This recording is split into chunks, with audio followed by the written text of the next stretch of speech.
प्यारे भैया बहनों, परस्वर न संधि में जब हम विस्तारित रूप बोलते हैं, अंग कहाँ से आया है? देखिए, अंग कहाँ से आया, इया कहाँ से आया, या फिर ये, या बाण के अणा कहाँ से आया, नल के ना कहाँ से आया, आधना आधा माँ कहाँ से आया। तो इसकी जानकारी के लिए मैं आपको थोड़ा सा समझा देता हूँ तो आपको आसानी होगी। देखिए, सबसे पहले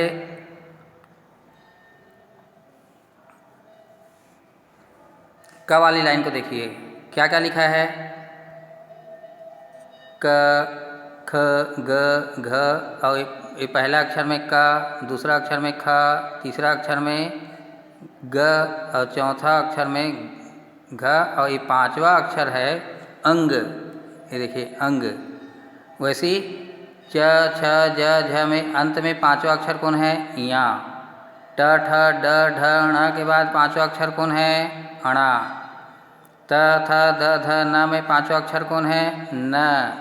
प, फ, ब, भ में पांचवा अक्षर कौन है? म।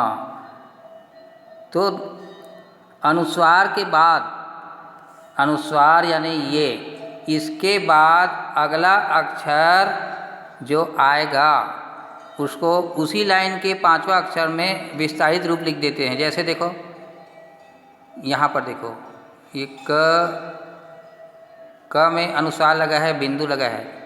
अब उसके सामने वाले अक्षर को देखो, घा, घड़ी के घा आया है, कंघी आया है। अब आपको पता चलना चाहिए कि ये क, ख, ग, घ और अंग वाले लाइन का है। तो हम यहाँ पर अनुस्वार की जगह में क्या डाल दिए? अंग डाल दिए। क्या डाल दिए? अंग। ठीक है। पंखा, पंखा के प के ऊपर अनुस्वार चढ़ा है, देखो बिंदु चढ़ा है। अब उसके सामने वाला अक्षर कौन सा है? खा। तो आपको पता रहना चाहिए खा किस लाइन का है? क, ख, ग, घ, अंग। तो पंखा आ गया, देखो अंग आ गया। देखो अब अनुस्वार खत्म, अब आपका विस्तारित रूप लिखोगे। ठीक है। अगला,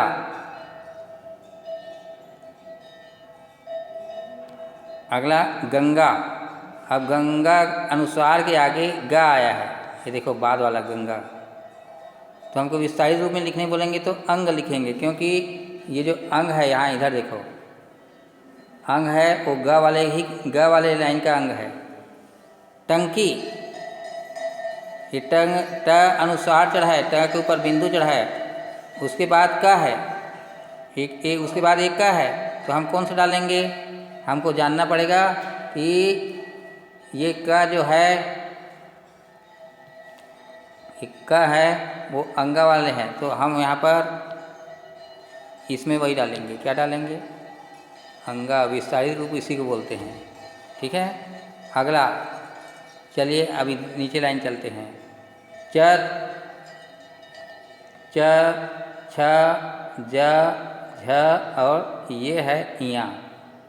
अब अनुस्वार के बाद इनमें से कोई सा भी अक्षर आए, च आएगा, छ आएगा, ज आएगा, झ, तो आपको क्या डालना है? इया डालना है। क्या डालना है? इया। जैसे देखो कंचा, तो कन के बाद क्या आया है? च, तो आपको इया डालना पड़ा। अनुस्वार हटाने के बाद इया डालना पड़ा। पंछी, तो विस्तारित रूप में लिखने बोलेंगे तो आपको इया डालना पड़ेगा, क्योंकि उसके सामने वाला अक्षर छ है, यहाँ भी छ है, देखो। पंजा, प में अनुस्वार चढ़ा है, उसके सामने वाला अक्षर है ज है, तो ज आपको मालूम है इया वाले लाइन का है, इसलिए यहाँ पर इया आएगा। ठीक है। अगला बांझ है, तो बांझ में भी झंडा का झा आया है बाद में, देखो बा अनुस्वार के बाद, तो यहाँ पर भी झ आपको पता है, ये जो झ है वो इया वाली लाइन का है, इसलिए हम यहाँ डालेंगे। ठीक वैसे ही ट में देखिए, ट में ट, ठ, ड, ढ और उसी लाइन में अणा है, तो हम इस ट, ठ, ड, ढ जो भी आएगा अनुस्वार के बाद तो हम अणा ही डालेंगे। देखिए पेंट, पे में अनुस्वार चढ़ा है और उसके सामने वाला अक्षर कौन है? ट। तो हम उसमें अंगा नहीं डाले, या नहीं डाले और ना नहीं डाले और माँ नहीं डाले। क्यों? उस लाइन का नहीं है वो, उस लाइन का है टा, तो हम बांध के ना डालें। कंठ, अब कंठ में ये देखो इसके सामने में क्या है? ठा है। अब आपको मालूम रहना चाहिए कि ठा वाले लाइन में अणा है, यहाँ पर विस्तारित रूप में अणा आया। डंडा, डंडम भी ऐसी, डंडा के ड में है ना, तो यहाँ ड के लिए डमरू के ड वाले अणा वाले लाइन का है, इसे आपको अणा वाले डालना है। ढूंढना, अब विस्तारित रूप में लिखने के लिए क्या बोलेंगे?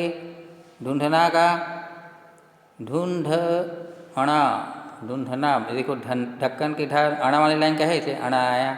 आगे चलते हैं ता। नल के ना वाले लाइन में कौन कौन आता है?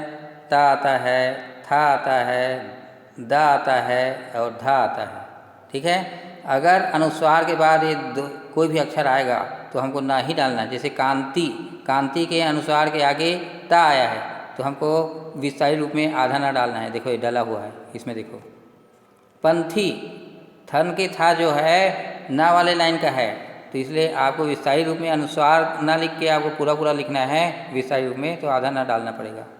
गंदा, दवात के दा आया है, देखो अनुस्वार के आगे, तो ये दा वाले लाइन का है, ना वाले लाइन का है, तो गंदा आया। वैसे ही आपको धंधा डालना है, ये देखो धंधा भी ऐसी, धंधा आ गया, समझ में आ गया होगा। ठीक वैसे ही चलते हैं, चलो। माँ वाले में कौन कौन आता है? माँ वाले में पाया, फाया, बाया और भाया, है ना। अब पंपा लिखने को बोलेंगे, विस्तारित रूप में लिखो, तो अनुस्वार को हटाना है तो हमको क्या लिखना पड़ेगा? उसे सबसे पहले देखेंगे माँ वाली लाइन में कौन कौन आता है। तो प, फ, ब जो भी अक्षर आएगा उसके साथ हम माँ लगाएंगे, आधा माँ, ये लगा हुआ है देखो। अम्बा में अनुस्वार की जगह आगे बा आया है, तो बा हमको मालूम है माँ वाले लाइन में आता है, देखिए बा, तो हम अम्बा लगाए हैं। खंभा, भट्टा के भा जो है माँ वाले लाइन में आता है, तो अनुस्वार के आगे आने के कारण इसमें माँ आधा माँ लगाए हैं। ऐसी सब जगह चलता है, तो ये चीज़ आपको पढ़ना है और जानकारी रहना, तब आप परस वर्ण संधि को बना सकते हैं, परस वर्ण संधि को बना सकते हैं। ठीक है, ये व्यंजन को, परस वर्ण व्यंजन संधि को, ठीक है, ये जानकारी रहना चाहिए, इसलिए मैं इसको अलग से और बताया हूँ।